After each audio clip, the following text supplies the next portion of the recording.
Perkenalkan, saya Nis Retisara dan juga rekan saya Rara Firda. Kami dari kelompok 6.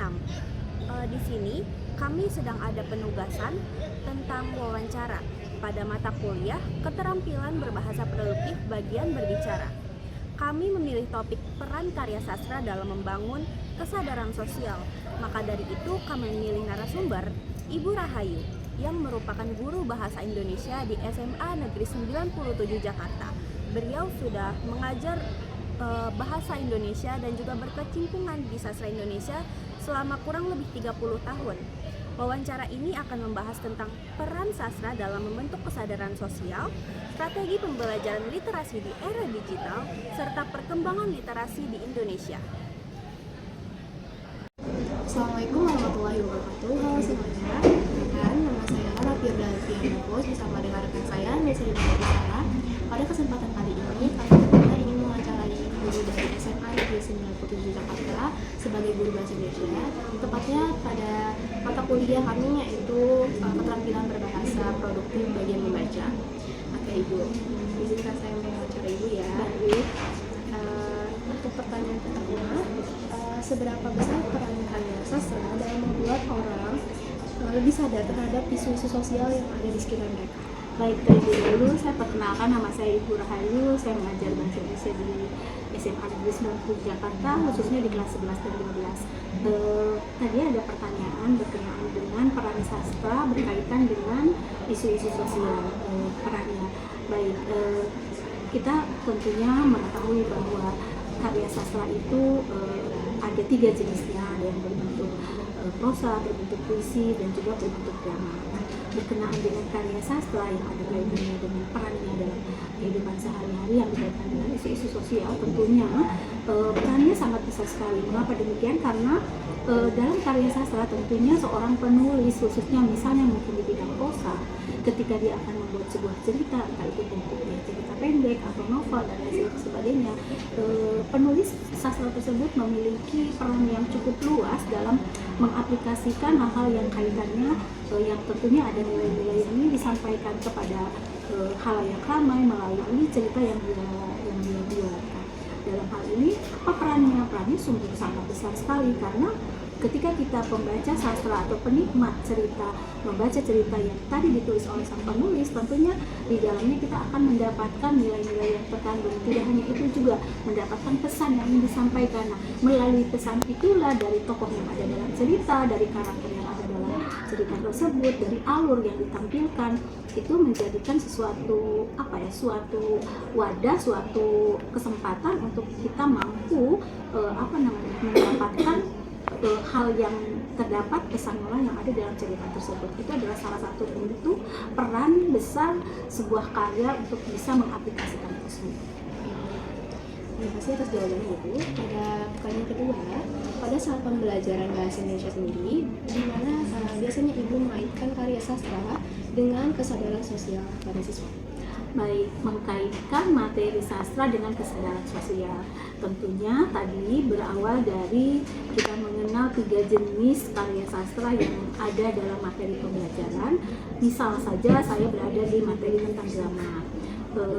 Pada saat saya mengajar di kelas 11 ada materi tentang drama, tentunya saya awali kembali dengan memberikan penjelasan kepada peserta didik saya apa itu karya sastra berbentuk drama, lalu unsur-unsur yang ada di dalamnya, lalu strukturnya, lalu cara membuat naskah drama dan lain sebagainya. Nah, apa tadi itu peran ya?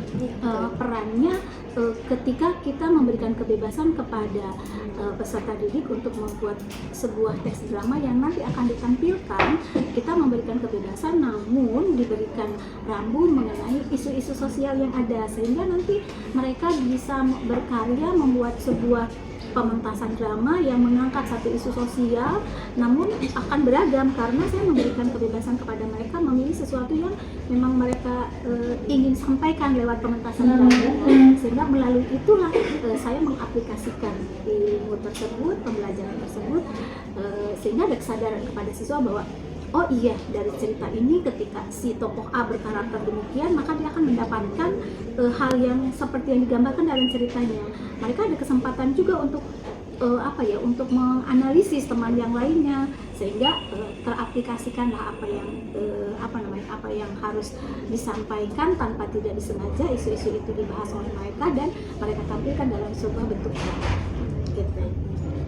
Untuk pertanyaan ketiga, menurut Ibu, apa upaya sederhana yang bisa dilakukan guru atau siswa supaya literasi terutama lewat karya sastra bisa benar-benar hidup di masyarakat? Oke, baik. Upaya yang paling dekat banget berkaitan dengan ini, tentunya semua sadar masyarakat kita di era teknologi ini lebih banyak peran anak-anak, lebih senang, lebih suka melakukan aktivitasnya itu dibantu oleh sebuah alat teknologi yang ada di genggaman kita semua, itu namanya handphone. Itu udah nggak bisa dihindari lagi. Lalu bagaimana cara menyiasatinya gitu, karena berliterasi itu saya sebagai generasi yang lahir pada zaman dulu, yang saya mendapatkan gelar sarjana di tahun 1991, yang pada waktu itu kita mengenalnya segala sumber itu adalah buku, dan memang benar buku adalah jendelanya ilmu. Kita untuk bisa mengendalikan hal yang paling sederhana, saya sering menyampaikan kepada anak-anak dengan bahasa yang cukup familiar di dalam pembelajaran. Saya selalu mengatakan begini, yuk anak-anak, kita rekreasi sejenak, kita simpan dulu perangkat yang keren ini, mari kita buka buku, ada dalam buku ada sebuah penggalan cerita, yuk kita rekreasi dulu dengan membaca cerita yang ada di buku tersebut, lalu nanti saya akan berikan kesempatan kamu untuk menyampaikan isi ceritanya, atau mungkin menyampaikan gambaran kira-kira kalau kamu jadi penulis akhir ceritanya akan dibawa kemana gitu. Jadi tanpa disadari oleh mereka, ajakan saya tadi sebetulnya itu adalah bentuk yang paling sederhana untuk bisa meningkatkan mereka dalam berliterasi. Karena jujur buat saya literasi itu yang paling optimal dapat terserap proses literasinya, nggak cuma tahu isinya, nggak cuma paham, tapi dia bisa mengaplikasikan dan bisa membuat produk itu ketika melalui bentuknya buku, bukan digital, bukan dari ebook gitu. Karena kalau dari ebook tuh ada kesempatan dia untuk sekilas melewati, tidak seluruhnya terbaca. Beda dengan ketika kita membaca lewat buku. Karena kalau ada bagian yang terlewatkan, pasti kita ngerasa tadi apa sih ya gitu. Itu dari saya. Oke, baik Ibu, terima kasih jawabannya. Untuk pertanyaan terakhir, saat Ibu mengajar bahasa Indonesia di playgroup anak-anak Jepang, apakah mereka antusias dalam pelajari bahasa Indonesia? Iya, baik. Iya, ada pengalaman dulu ketika saya masih kuliah tahun 90-an menjelang 89 ya, mungkin menjelang saya akhir penulisan skripsi, saya diajak teman untuk mendampinginya di tempatnya dia bekerja di playgroup anak-anak Jepang. Dan saya saat itu ketika ditawari tidak berpikir yang macam-macam, saya hanya merasa bahwa ini tantangan saya, karena jujur saya kuliah jurusan sastra Indonesia, fakultasnya bahasa dan sastra Indonesia FEBS, kenapa tidak mengenal bahasa lain gitu ya. Dan akhirnya saya mencoba untuk mendampingi teman. Teknis saya belajar itu adalah dengan setiap hari berkomunikasi dengan anak-anak. Ketika ada satu kata, misalnya anak bisa sensei ohayo gozaimasu gitu, saya tulis tuh apa arti kata ohayo. Nah, lalu aplikasinya setelah saya beberapa bulan berada di sana, saya mulai berada di kelas untuk bisa berinteraksi langsung dengan siswa. Secara tidak langsung saya belajar bahasa Jepang kepada mereka, dan anak-anak kecil itu pun juga belajar bahasa Indonesia kepada saya. Karena seringkali mereka sensei watashi wa anaka ga itai, aduh apa itu, sakit perutnya? Iya, sakit perut saya. Jadi mereka akhirnya belajar bahasa Indonesia, dan seberapa antusiasnya menurut saya mereka sangat antusias sekali. Mengapa? Karena buat mereka ketika mereka bisa berbahasa Indonesia itu mereka merupakan sebuah prestasi, karena tinggal di Indonesia bisa ngomong bahasa Indonesia. Begitu sebaliknya ketika saya orang Indonesia berkomunikasi berbahasa mereka, khususnya pada waktu itu bahasa Jepang, mereka sangat menempatkan saya menjadi seseorang yang berada di level yang perlu dihargai, perlu dihormati. Kenapa?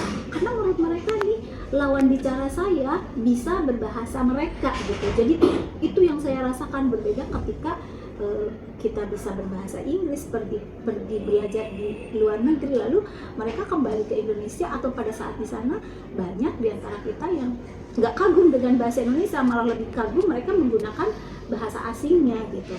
Nah, untuk orang anak Jepang itu sendiri pada saat itu mereka berada di posisi itu sangat antusias dan mereka sangat menempatkan kita di satu posisi penghargaan, apalagi kita sebagai guru. Jadi satu budaya baik yang tertanam pada mereka itu, mereka sangat hormat dan patuh kepada guru, karena menurut mereka guru itu adalah orang yang benar-benar mampu menghargai kemampuannya dan mendampingi untuk mereka bisa berkompetensi gitu. Itu yang saya rasakan. Baik, Itu saja dari saya. Untuk menutup sesi wawancara kali ini, apakah Ibu ada pesan terhadap literasi di Indonesia yang saat ini sudah sedikit menaik nih, Ibu? Iya, baik. Saya merasa berterima kasih sekali diberikan kesempatan hari ini untuk sedikit berinteraksi mengenai literasi, dan jujur memang betul sudah banyak peningkatan. Saya sendiri merasakan sudah banyak anak-anak yang mulai menyenangi, menyukai karya-karya sastra dan mulai mengenal gitu. Mengapa? Karena ya itu tadi ada kebiasaan yang kita lakukan di sekolah-sekolah pada setiap hari.